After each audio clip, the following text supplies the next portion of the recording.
Hello दोस्तों, PDF mind channel पे आप सभी को स्वागत है। आज हम लोग हिंदी व्याकरण का एक महत्वपूर्ण टॉपिक वर्ण पढ़ने जा रहे हैं, जो 10th व 12th बोर्ड के लिए अति महत्वपूर्ण है। चलिए हम लोग हिंदी व्याकरण का एक टॉपिक पढ़ने जा रहे हैं। तो देखते हैं, वर्ण को यहाँ पे देख रहे हैं आप कि दो भागों में बांटा गया है, एक स्वर्ण वर्ण और दूसरा व्यंजन वर्ण। स्वर्ण वर्ण को दो भेद हैं, मूल स्वर व संयुक्त स्वर। मूल स्वर का भी दो भेद है, हर्ष व दीर्घ। हर्ष स्वर के अंतर्गत चार अक्षर यहाँ पे लिखे हुए हैं, अ, छोटा ई, छोटा उ, री। दीर्घ स्वर के अंतर्गत आप देख सकते हैं कि तीन अक्षर हैं, आ, बड़ी और बड़ी उ। संयुक्त स्वर के अंतर्गत चार अक्षर हैं, ए, ओ, ओ। इस तरह से हम देख सकते हैं कि हर स्वर में कुल चार अक्षर, दीर्घ में तीन अक्षर और संयुक्त में चार अक्षर। कुल मिलाकर स्वर्ण वर्णों की संख्या 11 है। अब हम लोग चलते हैं व्यंजन वर्ण पर। व्यंजन वर्ण को मैं यहाँ पे दिखाया हूं कि चार भेद हैं, स्पर्श व्यंजन, अंतस्थ व्यंजन, ऊष्म व्यंजन, संयुक्त व्यंजन, जिसमें सभी अक्षर दर्शाए गए हैं। स्पर्श व्यंजन के अंतर्गत क से लेके अंगा तक अक्षर जो है, जिन्हें कवर्ग कहा जाता है, च से लेके यहाँ तक के अक्षर हैं, उन्हें स्वर कहा जाता है।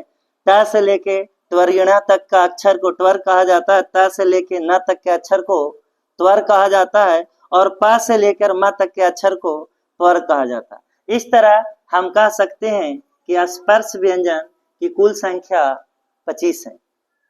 अंतस्थ व्यंजन में चार अक्षर हैं, या, र, ल, व।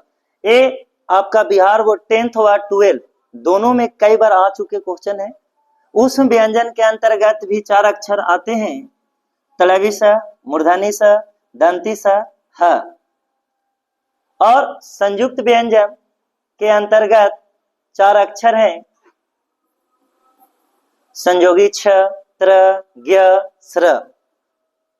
इसको संयुक्त व्यंजन क्यों कहते हैं मेरे दोस्त? क्योंकि ये दो दो अक्षरों के मिलने से बना है। पहला संयोगी छ, आधा क और मूर्धनी स। त्र आधा त व र से मिलकर बना है। ज्ञ आधा ज व यहाँ से मिलकर बना हुआ है। और यहाँ पे देख सकते हैं स्र, तलवी स, आधा तलवी स व र के मिलने से बना है। तो ये दो दो वर्णों के संयोग से बना, इसलिए इसे संयुक्त व्यंजन के नाम से जानते हैं। और इसके अलावा भी एक व्यंजन होते हैं जिनका नाम है द्वंद्व व्यंजन। जैसे कि यहाँ पर आप देख रहे हैं, इसको पढ़ा जाता है अंग और इसको पढ़ते हैं अड़ा, इसको पढ़ते हैं ढ और इसको पढ़ते हैं ढ। तो ये दो आप देख रहे हैं, अड़ा और ढ, इन्हें द्वंद्व व्यंजन के नाम से हम जानते हैं। अब हम लोग थोड़ा सा इसमें और जानते हैं कि बिहार बोर्ड में व्यंजन वर्णों की मूल संख्या 33 बताता है। वो लेकर चलता है स्पर्श व्यंजन, अंतस्थ व्यंजन व ऊष्म व्यंजन। संयुक्त व्यंजन को वो मूल व्यंजन के श्रेणी में नहीं रखा है, इसलिए बिहार बोर्ड में क्वेश्चन आए तो हमें व्यंजन वर्णों की मूल संख्या 33 ही मारना है। ऐसे आप देखेंगे तो 33 और 4 37 हो जाएगा मेरे दोस्त। अब यहाँ पे इसके अकॉर्डिंग चलेंगे तो स्वर्ण वर्ण की संख्या 11, व्यंजन वर्णों की संख्या 33। तो इस तरह से वर्ण की मूल संख्या आपका हो जाएगा 44। ऐसे तो वर्णमाला में वर्णों की कुल संख्या 52 होते हैं। अब हम लोग इसी से रिलेटेड कुछ और बात जानते हैं। जैसे कि सबसे पहला बात है कि वर्ण को दो भाग में हम लोग यहाँ पर देखें, एक स्वर्ण वर्ण, दूसरा व्यंजन वर्ण।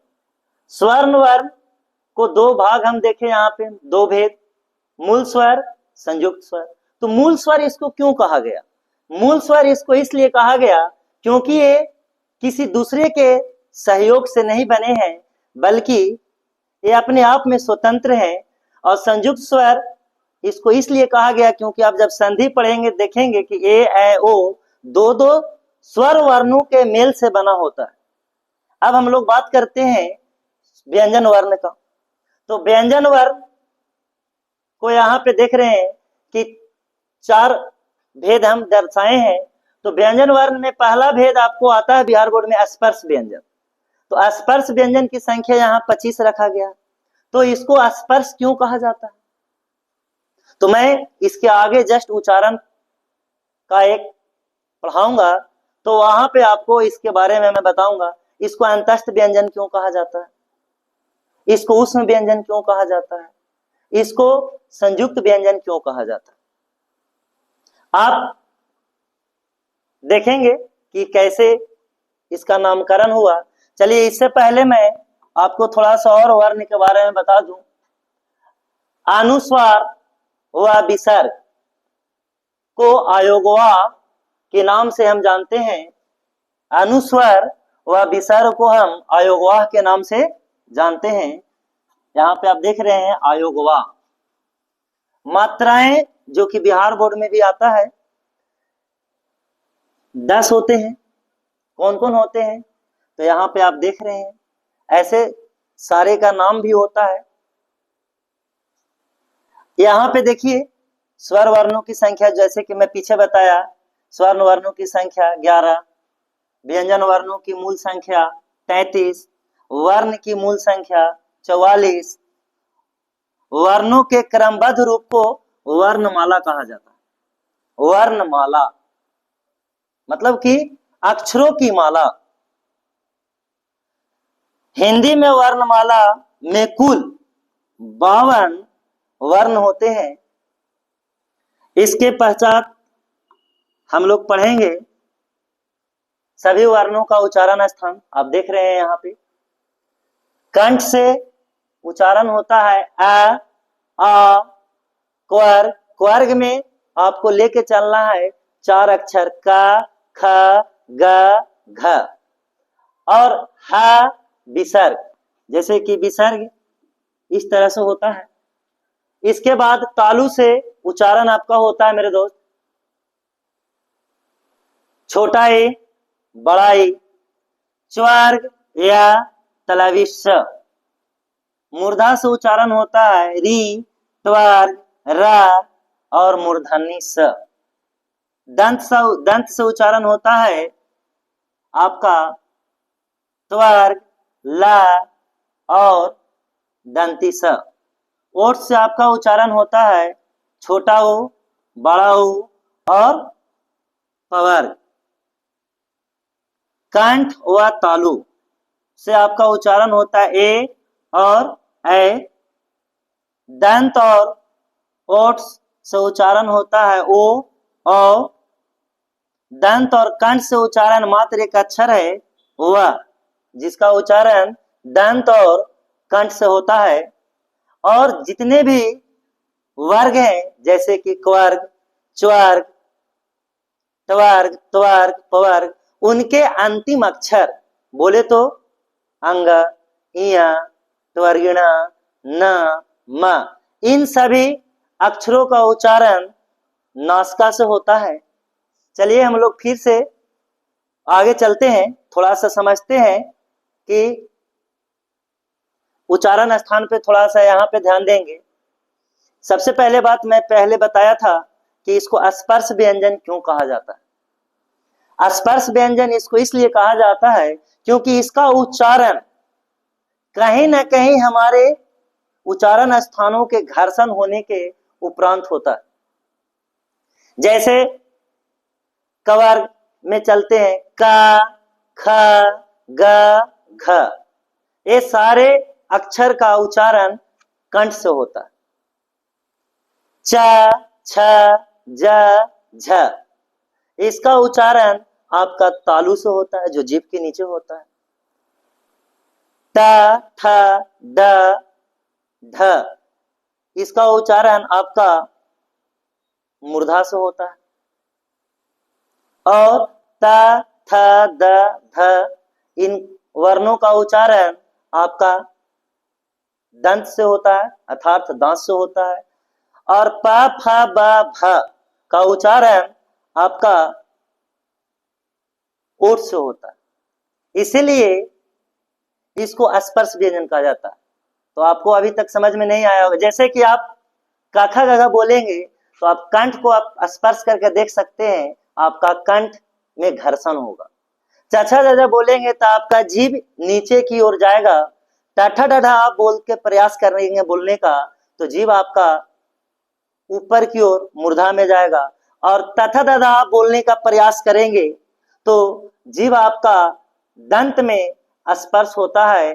और पफा बाबा आप बोलेंगे तो उस पफा बाबा का उच्चारण में आपका ओठ स्पर्श होता है आपस में। मतलब कहीं ना कहीं एक दूसरे के स्पर्श होने से, छूने से इसका उच्चारण हो रहा है, इसलिए इसे स्पर्श व्यंजन कहा जाता है। अब बात करते हैं हम लोग अंतस्थ व्यंजन। अंतस्थ मतलब इसकी आवाज अंदर से आते हैं। जैसे आप बोलेंगे या हाथ पे आप हाथ रखें के बोलने का प्रयास करेंगे या, र, ल, व, तो आप पाएंगे कि इन सभी वर्णों का उच्चारण आंतरिक रूप से हो रहा है, अंदर से बाहर आ रहे हैं। और इसको ऊष्म व्यंजन क्यों कहा जाता है? क्योंकि इन वर्णों को उच्चारण के उपरांत ऊष्मा उत्सर्जित होती है, ऊष्मा बाहर निकलती है। जैसे आप बोल के देखेंगे, अपने हाथ को रखेंगे मुखड़ा के पास, तलावी स, मूर्धनी स, दंती स, ह, तो आप पाएंगे कि ऊष्मा बाहर निकल रहा है, इसलिए इसे ऊष्म व्यंजन कहा जाता है। और यहाँ आप देख रहे हैं संयुक्त व्यंजन। संयुक्त व्यंजन इसे इसलिए कहा गया है क्योंकि ये दो दो वर्णों को मिलने से बना है, संयुक्त होकर बना। तो आप यहाँ पे देखें वर्ण जिसमें आपको संपूर्ण जानकारी दिया गया। अब एक बार बिहार बोर्ड में जो क्वेश्चन आता है उस पे हम कंसीडर करेंगे। सबसे पहला क्वेश्चन आता है कि स्वर्ण वर्णों की कुल संख्या कितनी होती है? तो ऑप्शन आपका दिया जाएगा 11। फिर क्वेश्चन आता है कि भाषा की सबसे छोटी इकाई क्या कहलाती है? फिर से सुनिएगा, भाषा की सबसे छोटी इकाई क्या कहलाती है? तो ये है आपका वर्ण। ये भाषा की सबसे छोटी इकाई को ही वर्ण कहा जाता है। आपको ये नहीं आया कि वर्ण उस मूल ध्वनि को कहते हैं जिसका खंड या टुकड़ा न किया जाए। आमतौर पे हम लोग यही परिभाषा पढ़ते हैं, लेकिन बिहार बोर्ड आपको पूछेगा कि भाषा की सबसे छोटी इकाई है, तो आंसर हो जाएगा वर्ण। फिर आपको क्वेश्चन आएगा कि व्यंजन वर्णों की कुल संख्या वर्णों की संख्या है, तो आपको 33 ही मारना है, आपको 37 नहीं मारना है। फिर आपको यहां से पूछ देगा स्पर्श व्यंजन की कुल संख्या कितने होते हैं? तो आपको ऑप्शन दिया हुआ रहेगा 4 गो, सुंदर सुंदर सुंदर, उसमें से चूज करना है और मारना है कितना भाई? 25। फिर अंतस्थ व्यंजन की संख्या 4।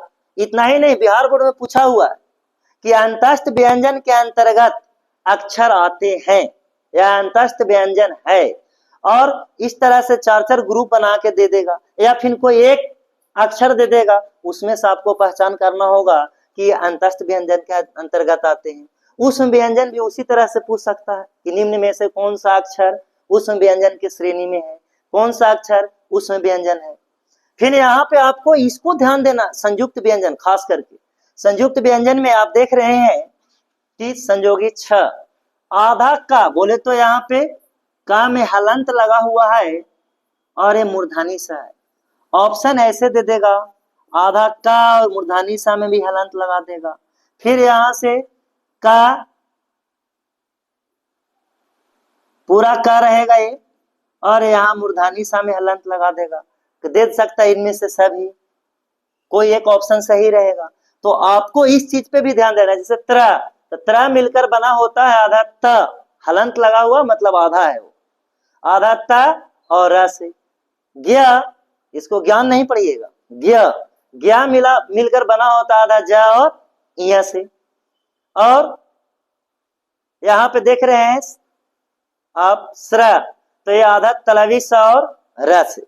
जितने भी यहाँ पे देखें स्पर्श व्यंजन का में सिर्फ और सिर्फ आपको इसमें क ख ग घ का ही उच्चारण, मैं जैसे बताया, इसको याद करने का तरीका क्या है, तो आप अंदर से बाहर आइए। जैसे कि पहला का से कंठ और का से क ख ग घ, तो क ख ग घ का उच्चारण कंठ से।